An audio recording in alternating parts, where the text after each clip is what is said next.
been over a year since the B10's retired from service, and I saw him in the back of the yard the other day, and I thought, I'm going to make a video about these. And I know what people will be thinking, oh, it's just another video about a bus. Get over it, Anthony, they're not that special.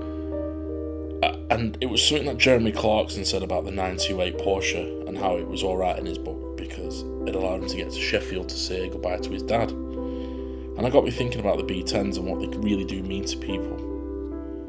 You know, they were people's reliability to get to town, work, to see family and loved ones. And I thought about how they affected myself and how they became part of my life. And I rode these buses every day for school on the 152 and to get to town with my grandparents. And I was fortunate enough to be able to train on the 1098, which is one of the school buses on the 152. And I remembered all the little things about these buses, about what they meant to me, how I was able to reconnect with loved ones that I'd lost.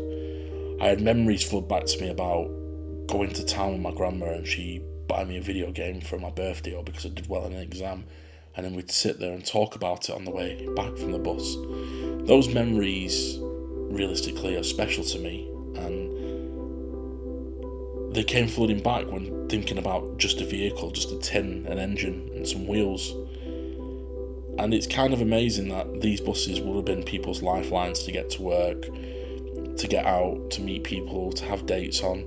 You know, I've been on these buses for dates myself. I think my first kiss might have been on the back of one of these buses.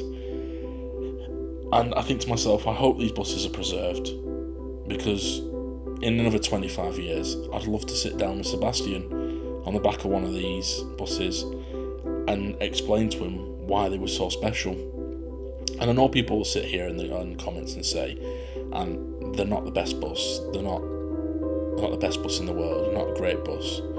But to me, they're a damn fine tribute to what would be classed as the best bus.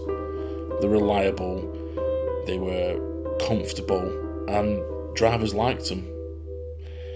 Well, I hope you enjoyed this video anyway about the final of the B10 and just having a quick look at what they look like. I hope you could share some of your favourite memories in the comments below about it, and hopefully you can spread some stories about the B10s as well. So if you did like this video, don't forget to hit the like button and don't forget to share. I'd also like to just take the time to thank the members of the YouTube community. Without you guys, we couldn't do what we do. So Voxicity, Bradley TS2004, Tristan Benger and the Transport Couple, from the bottom of my heart, thank you for being daily Rover members. I truly appreciate it, and hopefully we can start making more videos and more content shortly.